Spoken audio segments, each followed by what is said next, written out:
All right, good evening and welcome to the Board of Selectmen meeting for Monday, January 11th.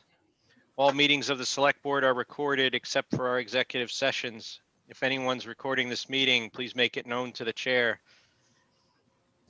Pursuant to Governor Baker's March 12th, 2020 order suspending certain provisions of the open meeting law and the governor's March 15th, 2020 order imposing strict limitations on the number of people that may gather in one place, this meeting of the Select Board will be conducted via remote participation to the greatest extent possible. Specific information and general guidelines for remote participation by members of the public and/or parties with a right and a requirement to attend this meeting can be found on the AG's webpage. The town will persevere to use conference call capabilities regularly for other parties to listen in and participate accordingly. If not possible, we will post on the town's website an audio recording as soon as possible after the meeting.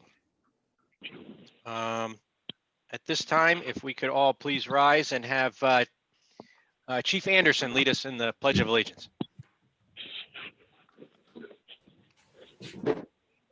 Pledge allegiance to the flag, United States of America, to to the the republic which stands stands one one nation, nation, under God, indivisible, liberty and justice for all.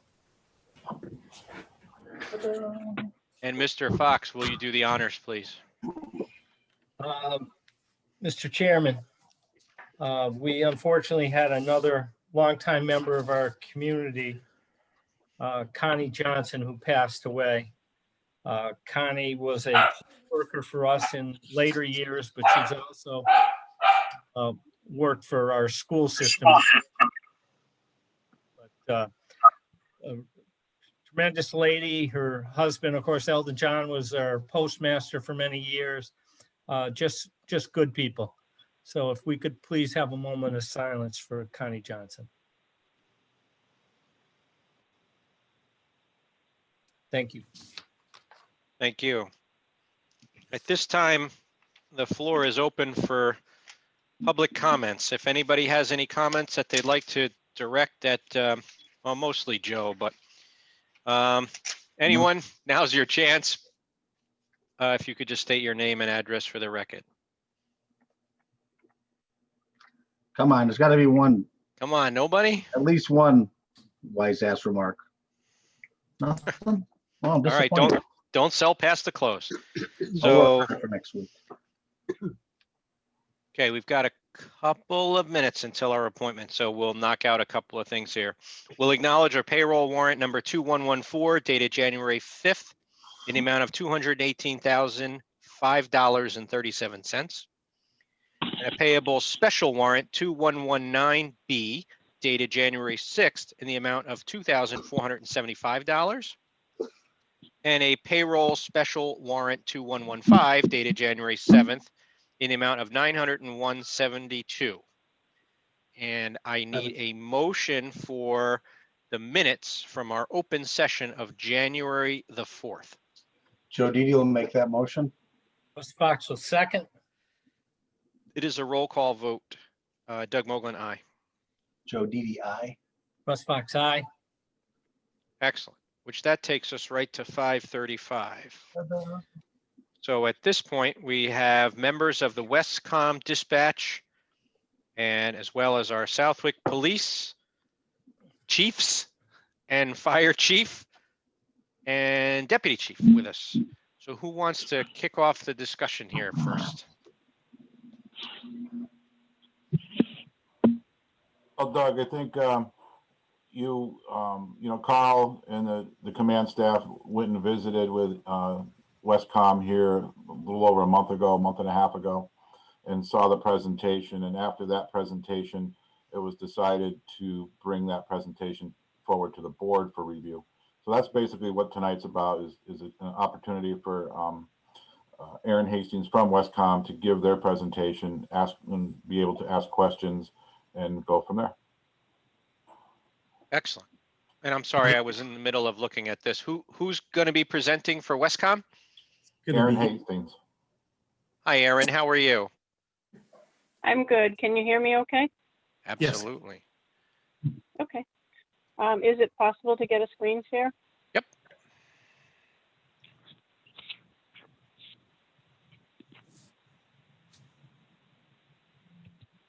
Give that a try.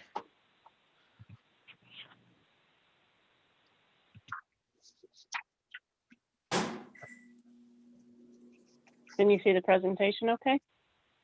Not yet.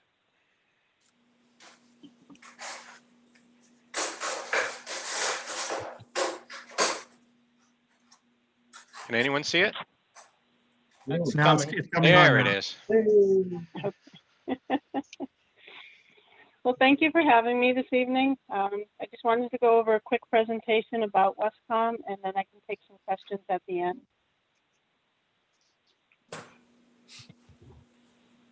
So I'll go over who we are, how we're governed, what the benefits are if you were to join, what kind of services we do provide, and then how you go about joining. Obviously, our mission is we want to create a regional emergency communication center that provides excellent service to the communities that we serve. So we are striving towards accreditation in all three fields in police, fire, and EMS dispatch.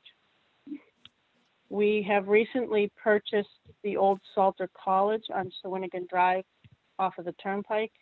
We are renovating that. We got $2.65 million to purchase and renovate. So we're transitioning from a 750 square foot facility to an 18,000 square foot facility because we do plan on taking on several other towns. We built the center based on redundancy. The power, the radio, and the voice are all done through microwave links to the different towns and through a fiber connection. So if one goes down, it comes back through the other. And we are handling phase 1 and phase 2 calls for state 911. We currently serve Chicopee, East Longmeadow, and Munson. We did over 150,000 calls for service last year. We have 25 full-timers, 5 part-timers, 3 supervisors, and 6 administrative positions. We do run a minimum of 6 on the day and eve shift, and then 4 on the midnight shift with the 4 towns that we cover. And our myself and my deputy, I come from a regional that I was at for 20 years, a regional dispatch center for the state police. I was also a part-time police officer and an EMT, and my deputy actually was the deputy director in Springfield. So she comes from a high volume call center and brings a lot to us. Our governance is a district agreement that all the municipalities sign, and the board of directors governs the district. So we have 1 representative. It's usually the highest ranking official of a town or city or their designee that belongs to the board of directors. And every town gets 1 vote. Our operations committee is comprised of the police chiefs and fire chiefs for each municipality that we serve. And then we have 1 finance person from each municipality as well that helps us with the budget and going over some of the questions throughout the year that we come across with municipal purchasing. Some of the greatest benefits of coming to Westcom is your financial benefit. State 911 has been trying to get regionalization going in the area for quite some time, and they decided to throw a lot of money at it in order to have it succeed. So they offer 2 different grants every year. One is a development grant, and that's for, it's a competitive grant. There's 32 million available, and they prioritize it to existing regionals that are taking on new towns. So with that being said, we're at the top of the list for getting their money. We've gotten over $8 million off of development grants in the last 3 years. There's second, and the development grant also covers if you needed new radio systems in order to come on board, new infrastructure. It covers the renovations for Salter College for us, and it'll cover the contents as well. We also have a support and incentive grant that we get yearly. Every PSAP in the state has been offered the support and incentive. The only thing different with ours is that they cover 75% of our operational budget every year. So in turn, we get to send that savings on to you. So we charge the municipalities that belong to us 25% of our operational budget. We break it down by 50% is the population compared to the total population that we covered, and 50% is the call volume compared to our total call volume. So that's how the the breakdown is for the cost if you were to join Westcom. The support and incentive, like I said, covers the operational budget, but that 25% that we're paying through the development grant, State 911 is offering that back to the towns, to reimburse back to the towns 100% for the first 3 years they join, 50% for the 4th year, and 25% for the 5th year. So essentially, they are paying 100% of our budget for the first 3 years for any town that comes on board. We have the ability to upgrade your radio equipment, your computer-aided dispatch, your fire alerting systems through the development grant as well. Another benefit, if you were to join, is our regional interoperability. You know, we have one dispatcher, if they get a structure fire in Long Meadow and they need East Long Meadow on a first alarm, they just sit there and tone it out. They don't have to make a call to another department somewhere. They have more situational awareness. They're aware of what's going on in this. If you have a pursuit that's coming from one town into another town, they know it's coming. They're already on the radio. So they keep that as one of the benefits. And the officers is this is actually one of the funny benefits that we've discovered after we opened. The Long Meadow chief informed us that his officers no longer hang out at the station because they're not bringing dispatch dinner or covering a bathroom break. They're out on the road more, so they're being more productive. And each agency that becomes a part of Westcom has a voice. Everybody has an equal vote, and we determine what the best practice is as a group. We also are preparing for the future, and that's one of the reasons we've purchased such a large place. We don't know what 911 is going to look like in 5 years or in 10 years. We know there's going to be video, and the dispatchers will be looking at that directly at a 911 call. We don't think a single dispatcher is going to be able to handle that, or a small regional. So we're training now for the technology. We're preparing. What we want to do is a live crime analysis in our dispatch center so that when videos come in, we have a different department that can filter them and assist the officers in the call. We also have money for training for our dispatchers, where single PSAPs only get 16 hours of training.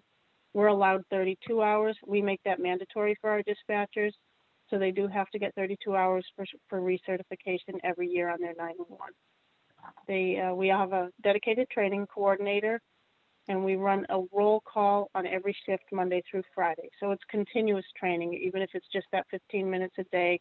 We're meeting with the dispatchers and we're making sure that they're performing up to where we need them to be to reach accreditation. Our core services are basically what any dispatch center would give you. We do your 911 calls, we take business lines, we run the radios, we call the highway departments, we call the animal control officer if you need us to. We run BOPs and warrants and everything that your dispatch center does for you now, we would offer the same services. The two things that we don't offer through Westcom is answering calls for burning permits and scheduling non-emergency transfers for an ambulance service. We found that those things would take away from our service, so we do not offer them at this time. We maintain your CAD. We also pay for your CAD, your computer-aided dispatch. So the IMC system that the police department uses, we take over the maintenance on that, and we pay for all the upgrades. We also do the automated box alarm systems for any town that has them, or the call alarms that come in. We'll take care of those. And we also have access to the different towns' code red or whatever reverse 911 system that they're using. So we can put out emergency messages if we need to. Finally, our dispatchers will offer a community outreach program once COVID is contained. We will go out to senior centers and explain to them who we are and where they're calling when they call and what kind of service they can expect and what kind of questions we'll ask them.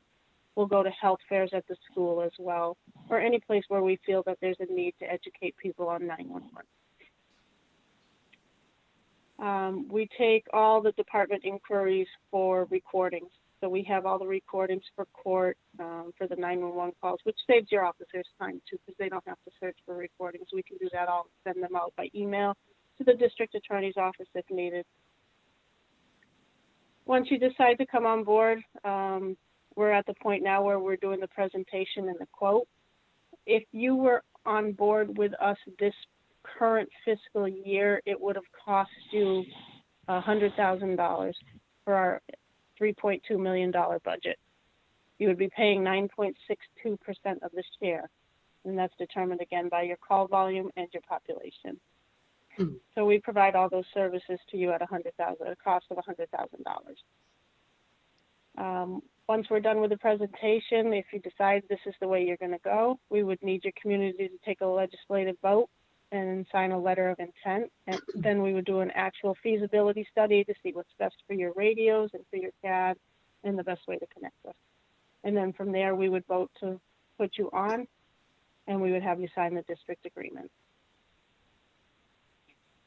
We do expect that we won't be taking anyone on in less than 12 months, only because of the move right now into Salter. We're expected to close on that next week, and then we start our construction or reconstruction. But we'll get you a transition plan as soon as you give us a letter of intent and an actual estimated timeline. We keep everybody informed as to the progress on the onboarding. I can meet with the Board of Selectmen at any point during it.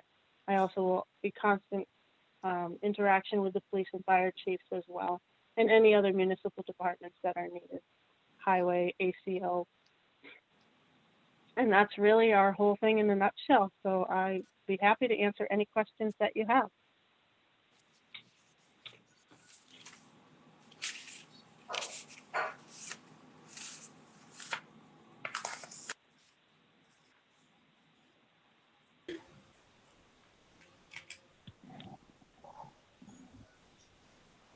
Aaron, one question on the new facility.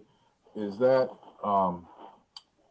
building have to be gutted and redesigned, or is it partly usable, or what? No, it's actually in fairly good shape. What we're doing is taking down some walls on the top floor so that we have the dispatch center is bigger than what the offices are up there. And we have to put in a lifted floor and then add more bathrooms to the top floor. So that's our renovations for that. Okay. And I don't have a question, but I'd like to have a statement just to give a little bit of history of how we got here to this point. This started, I don't know how many years ago, Russ, you might remember more, but 7, 8 years ago when 911 was coming in and trying to make these things happen. Southwick was involved with 6 or 7 towns back in the time. They were doing all the study and trying to come up with grants. It was just a lengthy process. And the bottom line is they could never come up with what a dollar amount, what it could cost for Southwick to join these other towns. That fell by the wayside. Westfield kept reaching out to us to ask if we would like to go in with them. The board would always sign a letter of intent that we asked them to do the studying. Westfield went for grants every 2 years, and each year they would get turned down when they wouldn't even give us the money to do the feasibility study at that point in time. This is a different approach we had at this point in time because we're just asked by the board to go and meet with Erin, watch her presentation, and before we left that meeting, we knew what the dollar amount was going to be. So it's like all the homework has been done to the certain extent about feasibility. If it's even feasible for Southwick to be part of this group or not. Now we just got to also take a look at what is best for Southwick, but that's what got us to this point right now at this point in time. Yeah, and I believe both chiefs also want to look at the process of what happens when you enter into one of these agreements in terms of what some of those issues that Aaron talked about that aren't done by this entity, like the burn permits and things of that nature, and then what types of issues that we would identify for addressing the dark station criteria that the fire chief has referred to in his report. And off of that, Carl, Aaron, why don't you explain a little bit more about the full workings of a what they call a dark station? How does the lobby work? Cameras? Are there monitors there? I think a lot of the questions I'm getting from my officers as far as what dark stations consider for the lobby purposes. Sure. So part of the development grant does allow us to put cameras in and intercom or a two-way phone that ring. As soon as they pick up the phone, it rings directly to us and we can see them on the camera. We generally have, the other departments will have all the forms that they need in the lobby in the same order so that we can tell them it's the third one down on the right if it's just something that they're looking for. Or if it's a call that they actually need to report, we'll have an officer come in off the street and talk to them. Now, if a person does come in and they don't see the phone on the wall, do you guys monitor it enough where you could instruct the person to pick up the phone and speak to you at that point in time? That's correct. We do have the cameras up on the wall in the dispatch center so the dispatchers can reach out to the person. And in most of the stations, is that 24/7? Yes. Okay. I have a follow-up to that, Mr. Chairman. One of the seminars that I attended, like Kevin said, we've been looking at this probably for over 9 years.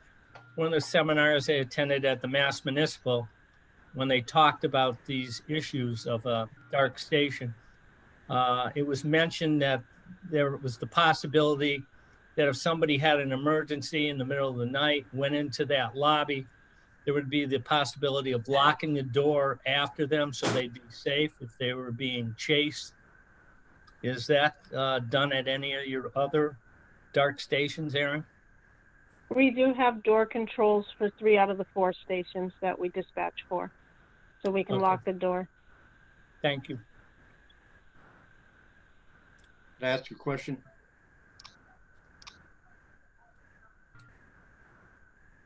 For regular police business transactions, for example, looking for a police report or something of that nature, it would just be a matter of picking up the phone in the lobby and calling the business office during regular business hours?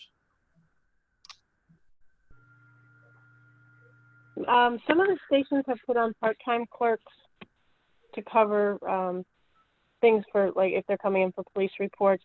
And if they come in after hours, we usually just have an officer respond back to the station to get it for them. So that would, basically what you're saying is that would be handled remotely initially? That from the dispatch? I'm sorry, I didn't hear that. Say that again.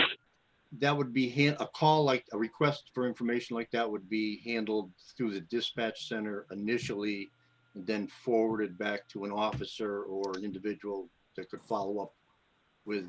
Correct. Okay, thank you. Yeah, Yep. Russ, Art, to follow up on that too, like we have a records woman right now working during the daytime. The window would be open on that side for her 18 hours or hopefully the 28 once we're done with our budget next year.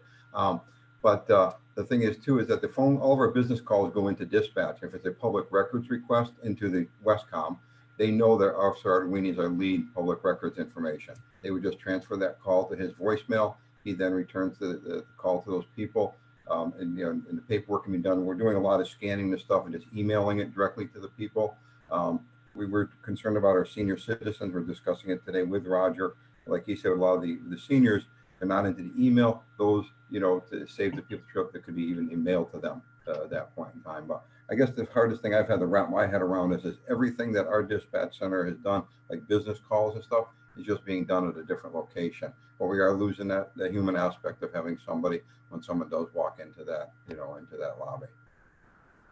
But with that said, we did know when we've gone through this, we've recognized that that's an area we have to address. So while financially this might look, extremely attractive, there's going to be some backfill that's going to have to happen here to continue to operate, whether it be increasing hours of records, a person in between there, or something along those lines. We do know that is something that will need to be addressed.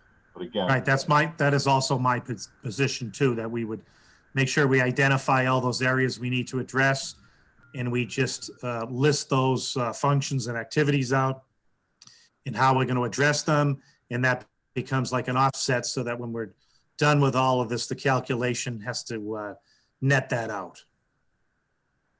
correct. Could somebody clarify for me who currently is signed on to the Westcom arrangement? We currently have Chicopee, Longmeadow, Munson, and East Longmeadow. Okay, and And- to follow that up, I think one of our members pointed out this weekend that they saw an article in the Republican newspaper that one of those communities was withdrawing from the agreement or was not going to participate. Hampton. That was Hamden. Okay. Not in it. Yeah, Hamden made the decision that, because they're still a single dispatch, and instead of coming to us, they were going to regionalize with another town. Okay. I heard grants for like more or less the first, I'm missing a glaze over it, so what I'm saying probably isn't correct. So the first 3 years or so, there's grants involved. So year 5, and hypothetically, are we looking at 200 grand or maybe only 125,000 that year? You know what I mean? No, year five would be your 100,000. Are we Or allowed? actually, it would actually only be 75,000. Year 6 is when you would pay the full 100,000. Okay, so year 7 to 10, is there a 10% bump or, I mean, are you thinking it's You'd still? have to expect some kind of bump at that point. I mean, And we're I gonna do. get, I do. I don't expect it to be the same, but there's no real, Yeah. you can't really put a number on that, correct? No, but it's gonna be your natural cost of living bump that is gonna happen with any dispatch center that you're using, Understood. was So the- you're thinking 3% or something like that. right? 2%. What was the percentage of your budget that's being covered by the state today? 75% of our operating budget. I think that's what worried me. So, well, so if that happens, then so your 100,000 is 25%. Because we're about 10, we would be about 10% of the operating budget, but if they lose 75% of their funds, say the state decides that, okay, we've done enough to get everybody regionalized and you're regionalized and the state money starts to ramp down, you have the capability of roughly to 3 to 4x that 100,000. But you'd have to Yes, net, but- you'd have to net that against your current cost. And I think one of the things I know Chief Anderson and I have had a couple of conversations about it, and I believe Chief Bishop and I as well, is, you know, the cost savings of the transition are important, especially because there's significant costs involved in the transition, but there's also cost avoidance around, you know, Radios. significant structural costs that are coming forth for dispatch, and also the increasing burden being placed on dispatch today with a single seat, right? The EMD load and the call volume load and so on and so forth. So I think, you know, just from my frame of mind right now is to look at it as, I don't know that it's going to be a huge cost driver, you know, several years out. It's going to be the ability to provide the service at a reasonable cost several years out, because our costs go off the rails when we start having more than one dispatcher on and with the load, plus the costs that are coming for, say, replacement of the radio system and so on and so forth, and the dispatch console and all those things those bills are coming due, right? So the timing of this is prescient. Well, Right, Chief, police and fire chiefs, what's the estimated cost of the needed radio and console upgrade estimates that you've been getting from your research? Total is about 1 million to 1.5 million, somewhere in there, for a complete system upgrade. One All thing I right. wanted to go back on with Doug too, and that's when one of the talks in regards to, well, what happens if the 911 money goes away? All this grant money disappears. And obviously with what we've just been through in this last year, nobody knows. But I will say, I did talk to the director of 911, and he did say that, you know, keep in mind that the money is coming from cell phones. And that is an act of legislation that put that there. So to take that away, it would take another act of legislation, which would be quite a monumental task. So the regards to why there's obviously no guarantee there, it is a tough act to try to take that, whatever it is, 50, 75 cents a cell phone call that goes to 911 now, and change the need of, or the use for that. So I think we need to keep that in the back of our mind too. Mr. Chairman, I'd like to ask Aaron, I remember doing the tour with you and getting the presentation. In terms of the money that comes into your budget, is that all state general fund money, or is that also some of that cell phone surcharge revenue? That 75% from our operating budget is all cell phone surcharge. That's where Okay. coming from. All right, so that's not dependent upon other revenue streams like this, the status of the state budget on a down year or something affecting it. Not at all, no.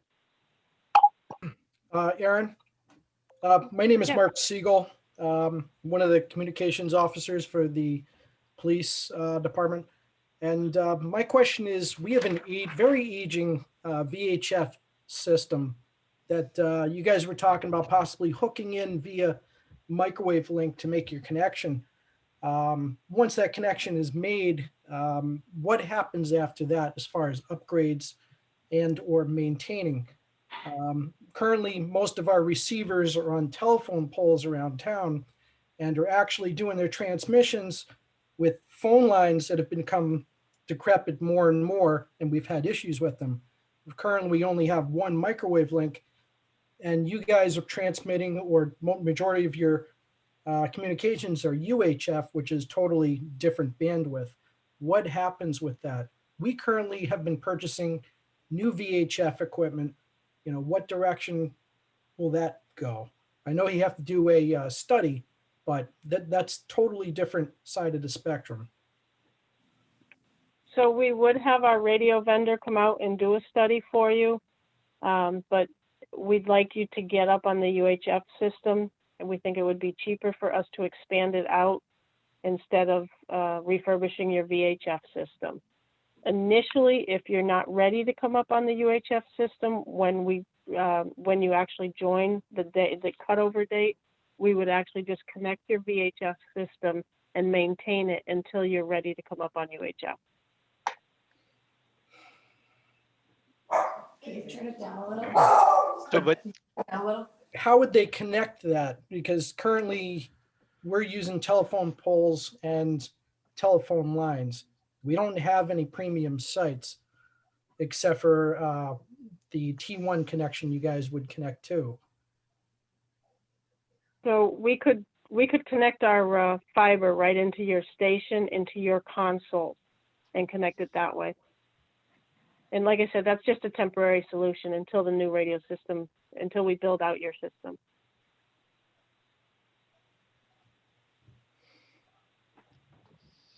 Mr. Chairman, I got a question for the two chiefs, Anderson and Bishop. It's kind of a hypothetical and maybe premature, but I understand that as part of this process, our current system would be analyzed and evaluated comprehensively. But in terms of going forward, if we decided to become part of Westcom or some other group arrangement, I'm sure there will be some sort of analysis if there was some sort of catastrophic failure at the dispatch center, and that local municipalities would then have to respond in a different way. Are there going to be resources that are going to have to be retained at some level, even locally, even after we have a new system in place? Again, I think I can tell you that in other towns, other districts, not under Westcom, that they kept their VHF system for a couple reasons. They utilized it for just that reason. Somehow the cord gets cut, they have something. The other thing they're using it for is their DPWs, and jump on it if they need to. So those are, while there's a way of band-aiding it to keep it going, there is a use for both in the long run, I believe. Okay. The thing too, maybe stretching a little bit further, Art, is that like right now, besides the 911 part of it, just the phones right now, if ours went down, I believe new dispatch can correct me, it automatically falls over to Southampton. With Westcom, we found out the other day, if the 911 goes down in Westcom, it transfers right over to Holyoke, and Holyoke becomes our backup person at that point in time. I think possibly, I'm not a real tech guy like Officer Siegel, even Aaron here, but I would think that if our radio system went down, because we are sharing other, radio system with other communities, I don't know if somehow that could be a benefit, Aaron, if you can back it up, that somehow we could get onto their frequencies if ours happen to go down in the Southwick, area.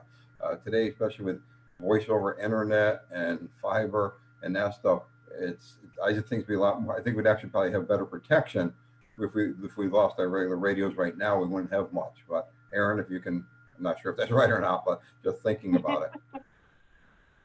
Yeah, so one of the things with the network that we built, if you lose one site, it defaults to different sites. It's a trunk network.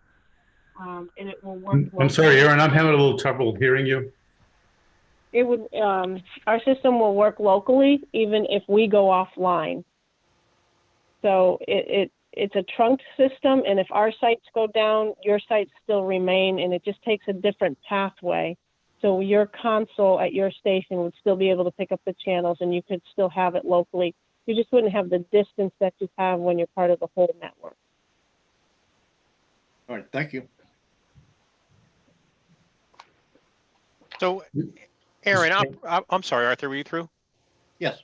So, Aaron, so operationally, when this comes live and if we were to engage Westcom, so to your average officer sitting out in their car or fire personnel, are they going to hear all of the radio traffic from all the other member communities while they're sitting in their car, or would it be more trunked, like you said, and they just hear the Southwick traffic that they hear today?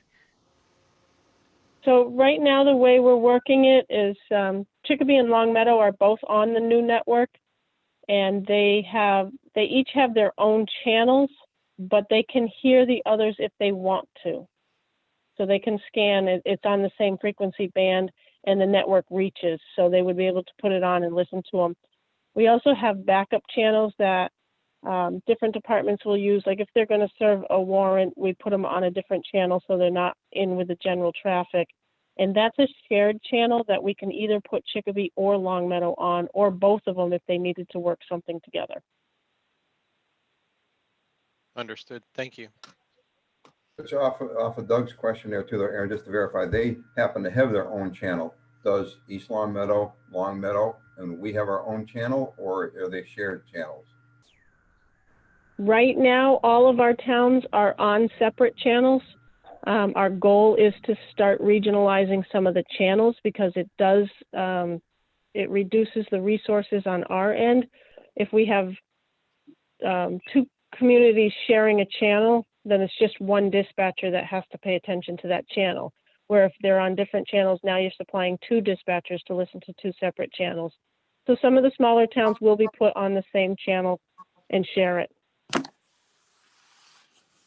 So would that eventually become more logical as if this geographically fills in, that Yes. geographically, Yep. you know, it would make sense to have two closer communities on the same channel, correct?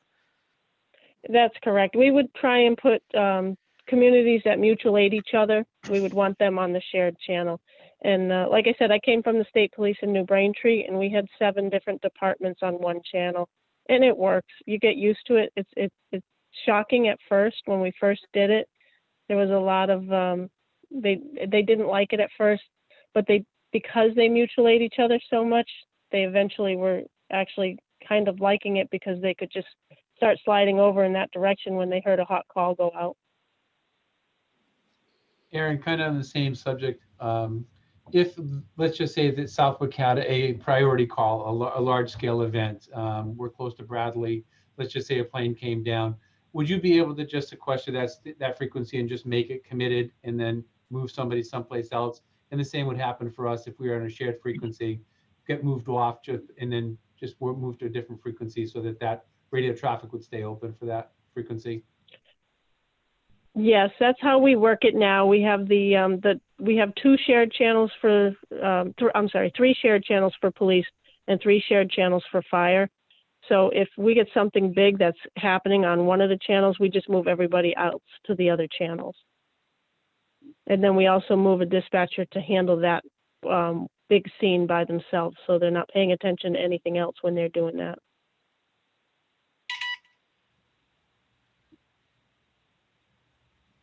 Aaron, just one thing too is you have it separated from a call receiver versus the dispatcher, correct? So one person's receiving the 911 call and doing EMD. Somebody else is actually dispatching whoever, right? That's correct. We do separate the room so that we have call takers that are answering the 911, focusing on the EMD. They put it into the CAD, and then the dispatcher can either pick up and listen to the call while the call taker's answering it and get the information, or they can read it off the screen in the CAD and send it out. Aaron, can I ask a question on personnel? What happens to the highly trained professional dispatchers that we have sitting there right now if this becomes an option for the town? Well, we hope they're going to apply for any openings that we have.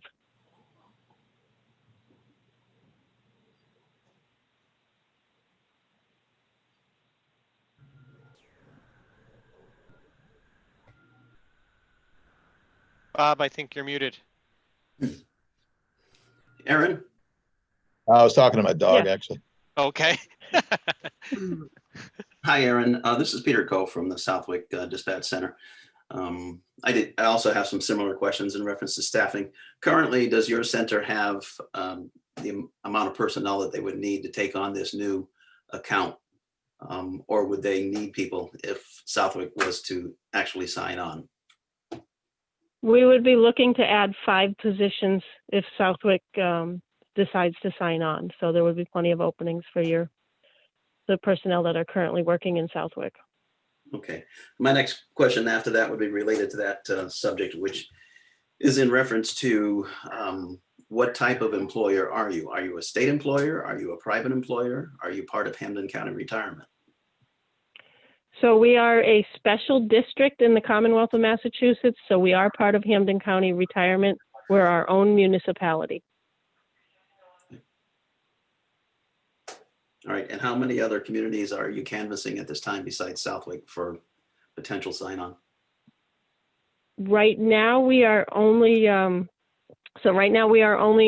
conversations with one other town besides Southwick. The State 911 department has given us 17 towns to present to, but I'm sure that we won't end up that large.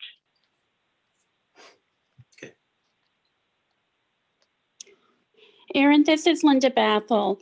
Can you tell me how long the recordings are maintained? 911 recordings are required to be maintained for 1 year. Okay, and if we decided to sign on with you and then for whatever reason figured we wanted to go back to what we have right now, is there any type of a penalty to that? And with all the equipment that's being upgraded at your facility that is paid for by the state, would you maintain the equipment that you gained to service our community? Or would that then default to us since you gained it under our contract? So with Westcom, there is no penalty from us if you choose to opt out after you've joined. The State 911 Grant Department, however, is asking that you pay back any grant funding that you received through Westcom's applications. And then as far as the equipment gets awarded to us during the upgrade, so we would be keeping and maintaining the equipment. Aaron, I read where the first initial contract is 5 years. Are we talking about less than 5 years where you'd have to pay back the grant? Or are we talking about after the 5 years and let's say we didn't renew, not the grant, but we didn't renew the contract?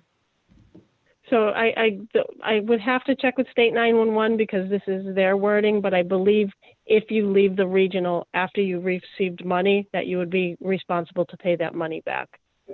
At whatever time we left, you're saying. Right, and that's the language in the grant. So I'm sorry, it's Linda again. So you would maintain the equipment. We'd basically be paying the state back for that equipment. Can we apply to the 911 grant to get our own equipment after that? I would imagine you could apply, yes. But that would definitely be a question for State 911. Okay. Linda, just keep in mind now that as far as I know, 911, we can't get equipment. We only get education or training and some reimbursement for hours. Kevin could correct that, but we currently cannot get anything for equipment. Okay, thanks, Russ.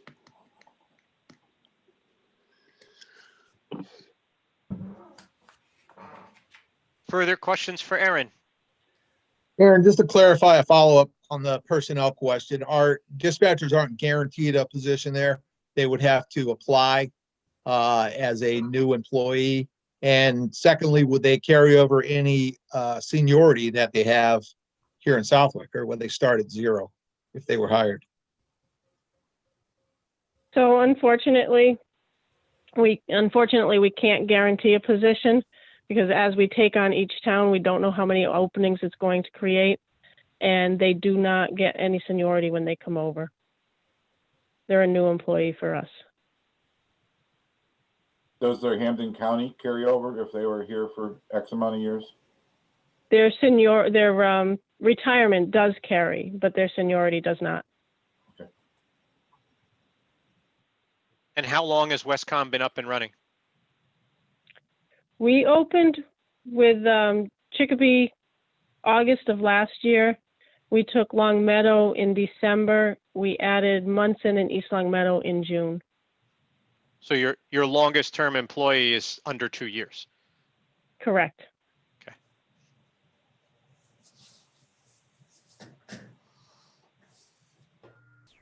It's Linda again. I have one more follow-up. Did I hear you right, Aaron, that you would not be adding any new clients during 2021? We don't think we're going to be able to until we get the reconstruction done and we move to Salter. The location that we're at now is just too small to add anyone to it. So once we get into the new building, which we expect to be December of this year. Okay, and then at that time, even if say a month from now, we said, yeah, sign us up, we wouldn't start the process technically till either December 2021 or after. No, actually, if you showed interest, we would start the project right away. The next development grant application is due March 4th of this year. So if we wanted to get you in December, we'd want to use this application for the funding for the radio infrastructure and the network connections. Okay, thanks. Aaron, have you experienced any delays with respect to calls? I mean, has there been any comments from the people you service presently relative to, you know, some more delays versus their own in-house dispatch? We did in the beginning have some complaints of that, and we identified the fact that because the dispatchers are taking live calls now, that the times of the calls were more accurate and there really wasn't any delay. It's just that when you had one person in there, they would answer the call and send it out over the radio and then create it in the CAD. So it looked like it was coming in and being dispatched at the exact same time. Where when we have we have call takers and dispatchers, the call taker is still on the phone with the client and they're sending it out. The dispatchers are sending it out. So there's very little delay in that aspect, but the time of the call you'll see is earlier than what it would have been documented at when the single dispatcher was in there. Okay, thanks. Can you just refresh or go over again the backup that you have for Westcom? You know, So- how does that fall back if we now have different equipment, or you have different equipment? How does that fall back to our dispatch? Because unless I misunderstood. So our backup, our redundancy is through, we connect each town through fiber and through a microwave link. So if one system goes down, if the microwave goes out and for some reason loses power, all the information, the radio, the network, the IMC connection goes through the fiber. If the fiber goes down, everything goes over the microwave. Okay.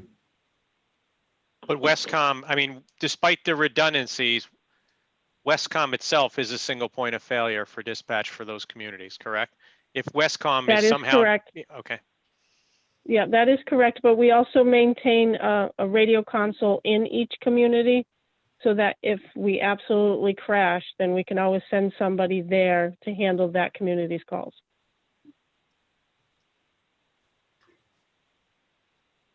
Bob, does that address your question? Yeah, it's pretty much. On another note, would would our own emergency management be able to provide any backup to fire and police? I mean, if it really hit the fan. We've used Long Meadow's Emergency Management Department during large storms when we needed, we've staffed 12 people during storms, but we didn't have enough computers or radios. So their emergency management opened up their operations center and was able to allow some of our dispatchers to go and work out of that to handle the extra call volume. But that meant that their emergency management equipment was synergistic with yours, correct? Correct. All right, and I don't think that would be the case with our emergency management, or would it? I would think they would update. I think when she's citing Long Meadow, Kevin, didn't Long Meadow just go through a radio upgrade before they joined? Yes, they did. Yeah, they did. So that's why I'm sure their emergency management was already synchronized or consistent with the rest of the public safety departments in the community. So that would have to be examined in ours by having the Westcom radio analysis or the field techs come out and examine every piece of equipment. Yeah, I mean, technically right now they do that. They could talk on our frequencies. So with the addition of a radio, I think their operations center could be up and running pretty simple. Aaron, with the expansion of the radios and the work that Westcom would do with the radios, is it safe to say that anything that really falls on, the backup systems, specifically any of our emergency responses, would all be included in that system? So we're not talking just a system for fire, just a system for PD. We're talking, in the event that we had to have an emergency dispatch center here, we do have that capability now, and then it's expanded during, natural emergencies and things of that nature. That would be inclusive as well. Yes, that's correct. We'd make sure that everything was available and up and running. Aaron, do the towns get to pick what radios they're able to get through your vendor or what have you? We are trying to keep everyone on the same portable radios and mobile radios. We're using Kenwoods right now. They're a better model, but not as expensive as Motorola. And we do want everybody to have the same ones because it's just easier for our radio maintenance to work on them if it's all the same. Now, say if your vendor takes over, as far as servicing our equipment, which is majority of Motorola, are they able to service Motorola? Or is that something we would have to maintain a separate vendor? Because if I'm not mistaken, you guys are using Marcus Communications?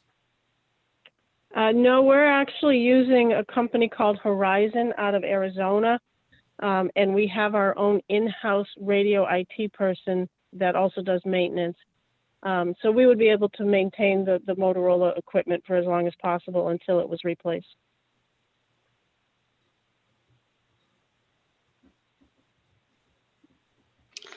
It's Linda again. I thought I read somewhere that you had 2 full-time technology people there for the equipment. Is it less than 2? And then also if we need that, is that at an additional fee for us? So we do have 2 full-time people for IT. One is a radio specialist and the other one backs him up in that position. And no, it does not cost you anything when they have to go out to one of our towns to service the radios. Okay, thank you.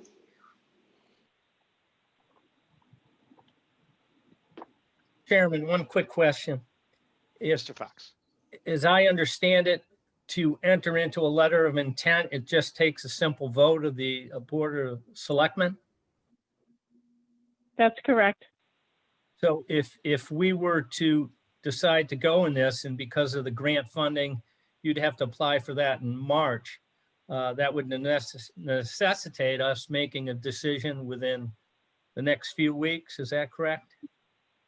Yes, that would be the best process to do it. Is, if we could get an answer maybe before February 3rd, that would give us 4 weeks to finish the application and get quotes.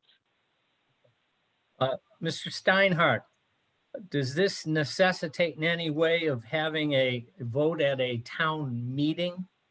Well, you know, when I read the laws, I think that legislative thing, you know, it seemed to be confusing because it just said a vote of the Board of Selectmen. So what we would probably do is have town council examine that for you and inform you of that, what that means, because unless Aaron tells me that Long Meadow had to have a town meeting vote, or you know, or East Long Meadow, who both joined, did they? Long Meadow's a town, so theirs would have had to have been. East Long Meadow's a city, actually. Long Meadow's a town, so we'd have to figure out how they voted it, and we'd have to have council look at the law that we gave you in the regional agreement that came out of Long Meadow in that other group that Russ Anderson and Chief Riccardi and I used to be part of, because I was on the committee that developed that regional agreement language originally. So one thing to keep in mind also with that is that because we are a municipality, you are entering into an intermunicipal agreement, which does not have to go to a town vote. Seems like that could be resolved with a call to council to, you know, to just to double, triple check, right? Yep, we have the copies of the laws. Yeah. The contract regional agreement references all the statutes and the laws, and I believe I gave you those in your packets. Yep. And some of this is along the lines of, as Aaron's alluding to, maybe not dissimilar to some of the stuff that we have with the regional school district, correct? In the same Correct. type of intergovernmental deal. Yeah, and the That's board, correct. you know, Mr. Chairman, your board has entered into IMA agreements with Suffield and with Westfield and Agawam and so forth under those laws, under other similar laws that permit it. If I remember right, Aaron, too, Munson joined in a really aggressive nature, wasn't it? A couple months, 3 months or something? Right, they came in under 3 months, under 90 days. I mean, this is something this is Doug Moglen. I mean, I think this is something that we can decide if it's something we want to, in fairly short order, decide if the general idea is a good one, and then work towards, you know, if it is something that we want to proceed with after consulting with the chiefs and everyone else, all the stakeholders involved here. And then, you know, kind of then, because of their own built-in delay of not being able to take us in until, you know, the end of the year at the earliest, would give us time to do a lot of things right. And we wouldn't have to rush the process. And hopefully we could avoid some of the bumps if it's something that we want to do. I know we have our opinion from both of our chiefs, but last I knew, both of those guys have 1 foot out the door. So Richard, any thoughts? Mr. Landis, any thoughts of what you see, good or bad? I mean, I always wondered how one poor dispatcher handled everything anyways. I'm dumbfounded when I watch those guys work half the time, because they do a hell of a job with nothing. Well, thank you. There certainly is, there's a change, if you would, just in emergency services in general. One of them is a migration towards regionalization for many reasons. I have several friends that have worked and work in several of the communities that Westcom is servicing right now. And like anything, the transition was a little rough. There were a couple of bumps, but once they righted the ship, everybody has found that it has been to the advantage of the community as well as the people that work within the system. Financially, you know, if it saves us some money, fantastic. But in order to meet the demand of services of having a call taker, a dispatcher that's capable of doing EMD accurately and effectively with a good outcome, that starts to add to the cost. So I think long-term, if we're looking 5-10 years from now, I think Westcom is a good solution. And if not Westcom, somebody else regionally. But right now, Westcom, they're the ones that are at the table, and the product is very good. I know there are a lot of technical questions that still need to be resolved, and all of that stuff would work out. I'll share one story with a very good friend of mine from high school who works for the town of Long Meadow. And he did say in the beginning that they were afraid that it was going to kind of rob some of their autonomy within their town. And he said, remarkably, that hasn't happened. In fact, the professionalism that the services delivered from Westcom really made a difference and was convincing for some people to get on board and say this was the right decision. This is the way to move. And so moving forward, Long Meadow had other radio challenges as well too, some of them similar to ours, but we're faced with kind of a double situation where we do have an aging system, an aging console, all of which needs to be replaced. And without, you can do it now or you can do it in 5 years, but either way, we're going to have to pay. And it's going to be very expensive in the long run to replace just the infrastructure itself. As Officer Siegel had alluded to, right now the system we're using is relying on some outdated copper systems which need to be improved. So I think moving ahead and going into the 21st century full steam is the right move. Thank you. You're right, Richard. I mean, we're going to be spending anywhere to $1 million to $1.5 million just on capital equipment in the future. And if you spread that out over a 10-year or 15-year note, you're going to be at 100 to 130, 150,000 a year just in those capital costs. That's not to say that when we're done doing this audit of the equipment, that there's going to be stuff that the Westcom would provide through this funding mechanism in this opportunity versus stuff we're still going to be responsible for buying locally. Right. I want everybody to understand that. This is not one of those things where it's all or nothing. There's still going to be issues that both police and fire chiefs are going to identify that we're going to have to be responsible for equipment at the local government level. Right. Chief Landis? Thank you, Mr. Didi. So pretty much the deputy chief covered it quite well. One of the things that we're kind of at a crossroads with is just the size of our dispatch and their ability to handle the growing call volume. We've been approached with some ideas to look at, such as having another dispatcher during peak hours. So there's two inside the building. So, there's obviously a cost associated with that, because there are times when with the call volume that they get, that's, one body isn't quite enough. So we have to look at that. That's certainly something that if we don't make changes at this point, we're going to have to down the road. The building itself, or the room, I should say, is deteriorating. So that's going to need a total upgrade. There's a cost associated with that, and certainly everything shouldn't be a cost factor. The dark station can be scary for some, just the concept of it. But I think we found with the COVID, we've been very flexible because we pretty much our lobby has been dark, but we've accommodated the public through our social networking, or whether it be just meeting them outside or more, going to the home, whatever it takes. So I think it's like with any piece of technology as well is just getting used to it. Some of the officers have concerns, and maybe Aaron, you can touch on this, what you've seen as far as their responsibilities in the car, making a motor vehicle stop.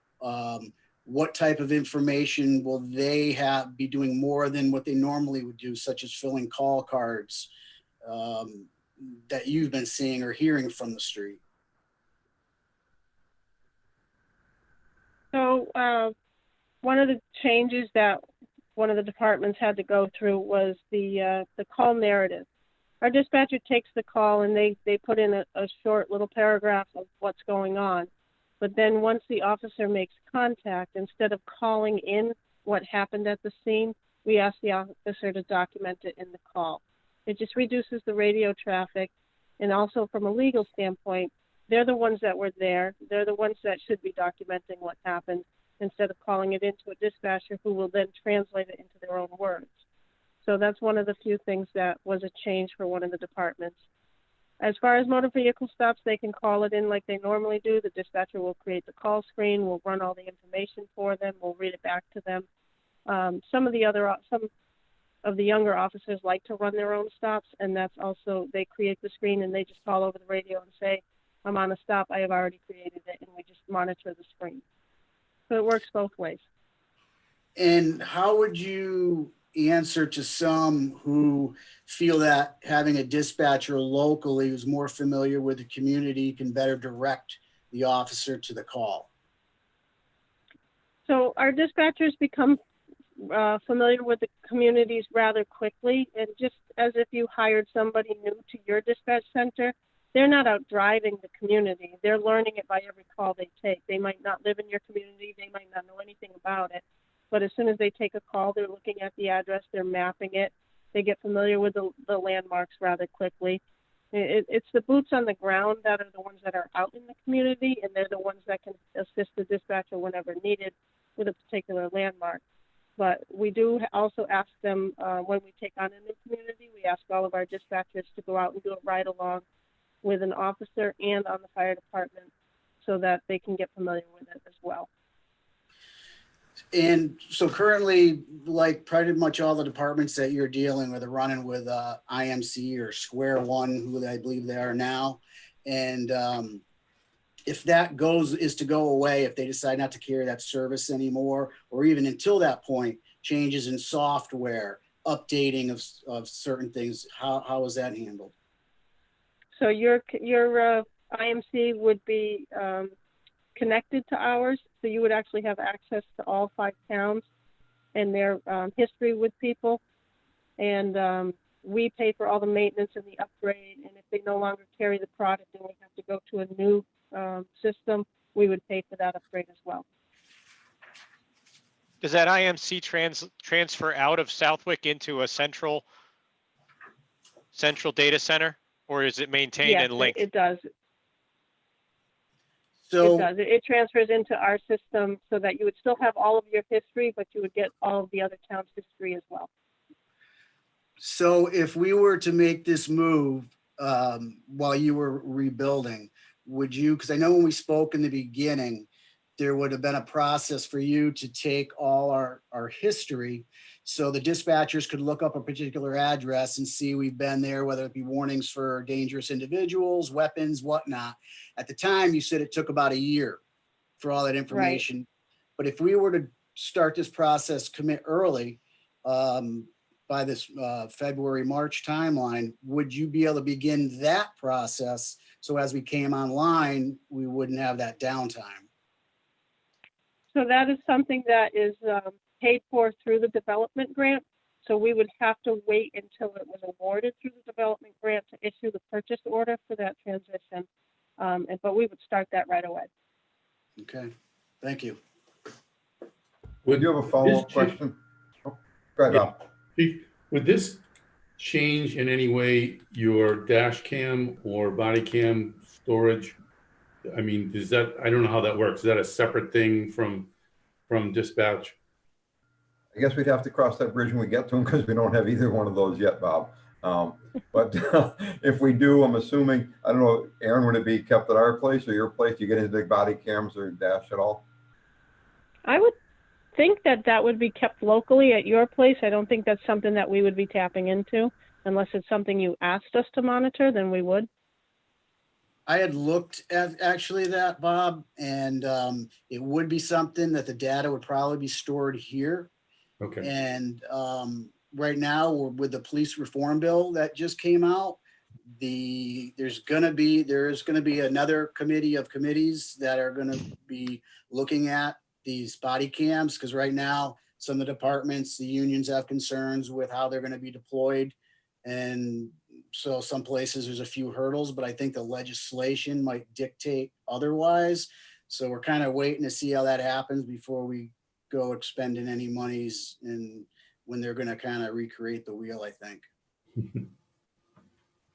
Aaron, I do have hopefully a last question. You did say, I didn't realize that the time frame was so close right now. And that concerns me for the pressure that'll be on our Board of Selectmen and our Finance Committee. But if we do this letter of intent and we get into it 2-3 months down the road and we realize this is just not, for us. How bad does that hurt you? I mean, I know you're gonna put a grant together. If they awarded the grant, could the money be returned without any penalties to us? Just trying to see if there is any type of escape route that I didn't realize we had like a 3 or 4 week, window. So as long as we haven't spent any of the money and we've just issued the purchase orders, we can just cancel them and the money goes back to state 911 and it's not a problem. Because by the time you do the grant, I know, I've taken it, sometimes it can take them 1.5 months, 2 months to give the approval, for the grant. So really besides that, excuse me, we could have like another 2 or 3 month window where we could back out with any penalties or repercussions for us. That's correct. Thank you, ma'am. Okay. Thank you very, very much. Unless there's any other question, I think we're gonna try to move our meeting along. I'm certain that we're gonna be discussing this more. We'll probably even have a work session on it in the next week or so to try to put together a list of concerns and thoughts and get together with the finance committee and try to figure out what's gonna be our strategy here. So Aaron, I want to thank you for coming in tonight and making a presentation and answering all of our questions. It was very informative. Thank you very much. And Thank you. Thank you Have a good night. Thank you to everyone else who asked some very smart and intelligent, informing questions. Thank you, Aaron. Thank you. Mr. Chairman. Thank you, Aaron. Thank you.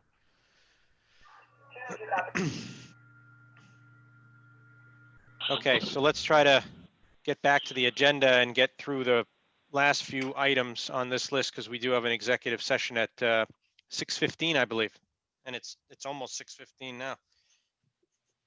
I need a motion to authorize the chair to sign the gasoline and diesel fiscal year 22 contracts. Joe Didi will make that motion. Russ Fox will second. Doug Moglen, aye. Joe Didi, aye. Russ Fox, aye. And I need a motion to authorize the chair to sign the IAFF Local 4919 Memorandum of Understanding on process to fill vacant shifts. Oh, Joe Didi will make that motion. Russ Fox will second. Doug Moglen, aye. Joe Didi, aye. Russ Fox, aye. Carl, we should hold over the select board legislation request to Mass General Court Legislature till next week. After you unmute yourself, sir. Carl, you're muted. I think he said yes, so take a cream and sugar. You can hold it over till the 25th. Next week's a holiday. That's fine. We can hold it. Next week's a holiday. Fantastic. Okay. Other new business this week? Carl? You have in your folder a invoice number 9 from the PVPC for $5,698.91 that you should be approving. Joe Didi will make that motion. Thank Russ Fox will you. second. Doug Moglen, aye. Joe Didi, aye. Joe Didi, aye. Russ, you want to vote on that one or? Russ Fox, aye. Gotcha. Okay. Anything else, Mr. Steinhardt? Yes, and then of course we have. I'm on the wrong agenda. That's why I'm falling behind. No, it's the same. Yeah, no, it's the same. And then of course we had a recommendation by the DPW director. We have a retirement coming up for Mike Bryant from DPW. So obviously Randy has submitted to us for the DPW to do the external posting. They obviously will go through the internal posting requirements under the collective bargaining agreement. At the end of the day, they will have a net new vacancy that they need to replace. And of course, we have to do this because we need people in the trucks to plow. So will the board accept the resignation and support the recruitment of that new position? No, it'd be an internal or external posting. It starts, well, there'll be internal postings, but we still do an external posting because we have to have a heavy equipment come in at the end of it. Okay, so I need that motion, please. Right, and again, this is to fill a vacancy, okay? It's not a new dollars, it's to fill a Correct.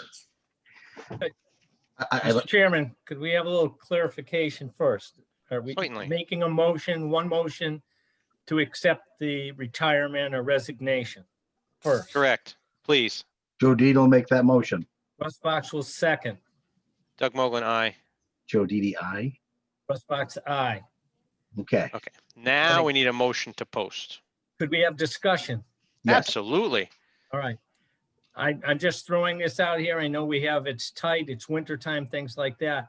But in the hiring process, I know that other communities, some other communities, not every community, put together a group of people, sometimes invite somebody in from another community to make sure that any hires actually know, they might have a license, but do they actually know how to use the piece of equipment? You know, so I know Russ, it's done what are in you other. saying? I What are you know it's done in other Are communities. you- I'm just Russ throwing it Fox. out there. No one asking you if you know how to cut a goddamn flower, do they? Now you expect the guy to drive the piece of equipment that's on his license? Holy shit. Yeah, I think it's a great idea. I think a selectman should take the guy out with the license and see if either of the two idiots can dig a goddamn hole. That's what I think. But anyways, on the inside, that's wild. You think people actually have licenses that can't do their job? And they're town employees. Oh, I think we've seen that. Before the town employee part, I mean, you can have people that are. Oh, absolutely. you I'm one of know, them. I had a CDL for years. I can't drive a goddamn truck, but I got a license. Yep. I'm just throwing it out there, Mr. Chairman. I have no opposition. I guess we'd have to figure out how that would work. We are the personnel board. I mean, that is within our purview, I believe, right? So certainly we should have that discussion. Do you have The important thing you want to do is recruit. You want to recruit and do the posting so that you can get to the point where you've got a pool of candidates to go do that other process. and the chief is taking photos while we're screwing Yeah. around. Okay. So- Okay. So I need a motion to post and then we'll get to the interview process and on a go forward basis. I have no objection to it. I don't think there's anything. I mean, we use other things we have tests for, right? I mean, we make the medics and firemen go through and take a test, right? Not just with their certification, they have to do a test, right? To join our department, do all It's this like other an stuff. assessment center. Like an Yeah, I have assessment. no objection. I really don't. Because it would be embarrassing to hire somebody to operate a piece of equipment and they get on the equipment and That's don't know what fine. they're So doing. why don't you designate a board member to sit in on the interviews and conduct that assessment? which of you gentlemen want to take that bullet? Oh, I'm easy. I'll tell somebody how it is real quickly. That's not a problem. But Russ, if you're up for it, and even rose petals are your thing, so whatever you want, Russ. I would be more than happy to have the vice chairman with his vast knowledge Second, of heavy equipment handle that. Doug Moglen, aye. Russ Joe Fox, Didi. aye. Joe DDI, and you're right, Russ. Though they should, let's face it. We all start at the transfer station. It's a wonderful thing, but within a year or two lately, these guys are moving right up, and some of them do have the credentials, and you don't. We don't know. We're not the old DPW that actually did manholes and built roads back when it was those. The gentlemen have all passed on now, but those guys were. We didn't have a Crestview in our back pocket to do stuff. We did it. We did it. So you're right. Those days are gone. In all seriousness now. Yeah. The taxpayers of the town of Southwick have invested hundreds of thousands of dollars in pieces of equipment. Yeah. And we should make sure that people that are utilizing that equipment, even though they have a license, that are experienced and can actually utilize that equipment safely and also make sure that the investment the taxpayers made is protected. You're 100% right. You're absolutely right. 100% right. Okay, and then one more thing, Mr. Chairman. Oh, please, Carl.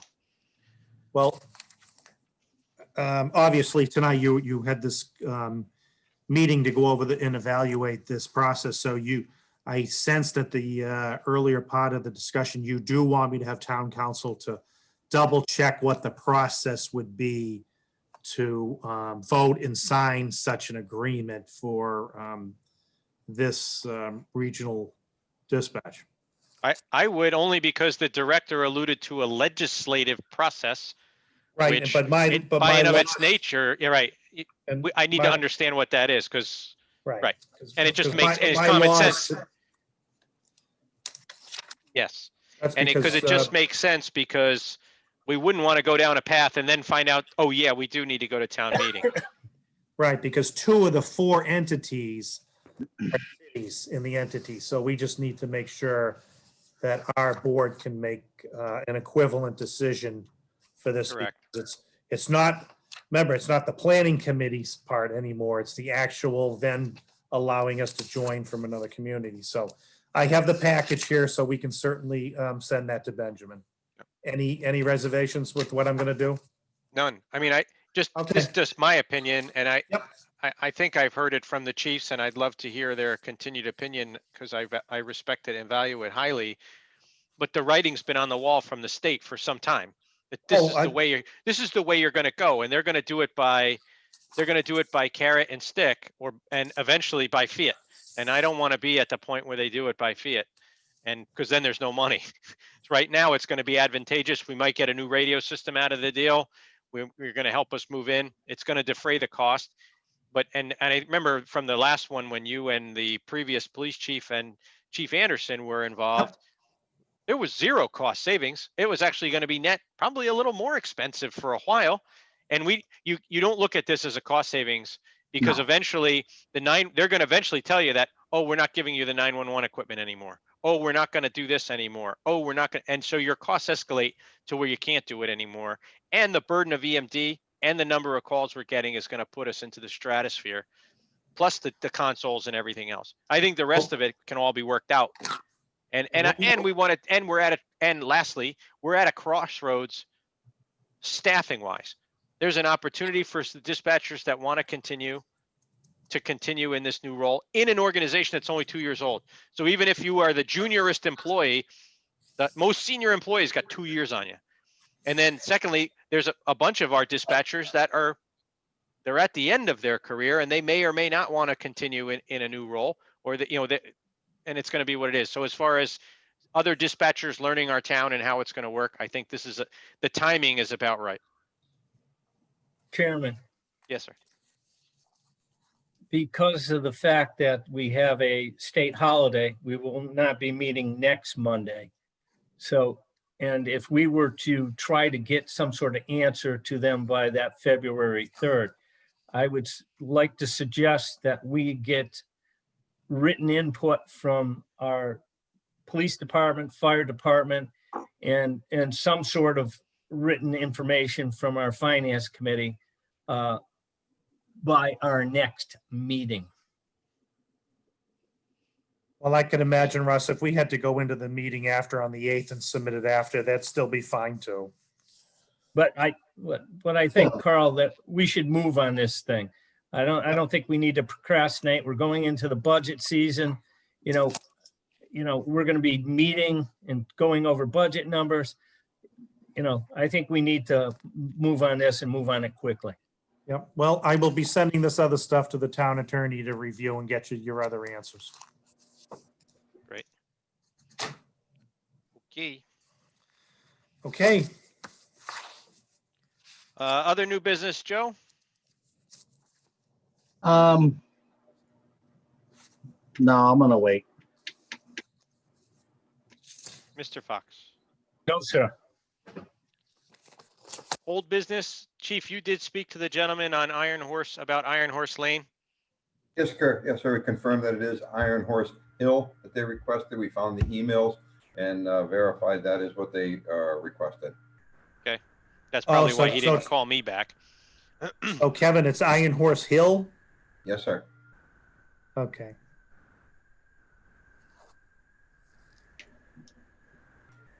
All right. And then lastly on the, is there anything left to do on the Southwick Police Department lieutenant recruitment process? Mr. Chairman, you have a series of documents I sent you with the edits for you to finish, and you already have the authorization outside of the meeting to conclude that process and instruct us accordingly. Very well. At this point, we are going to go into executive session, correct?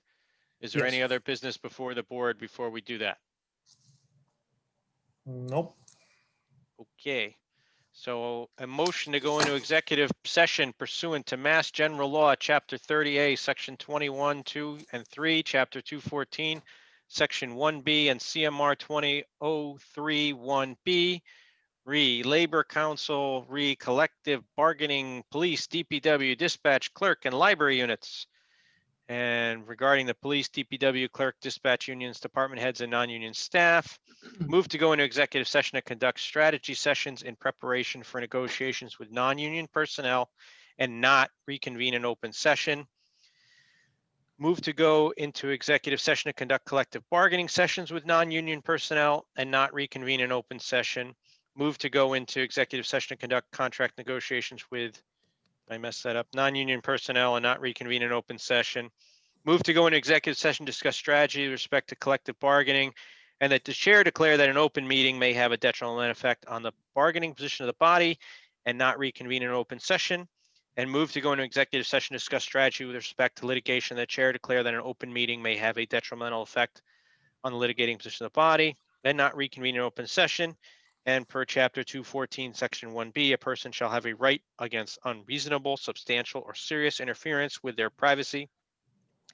The Superior Court shall have jurisdiction and equity to enforce such right and in connection therewith to award damages. Doug Moglen, aye. Joe Didi, aye. Russ Fox, aye.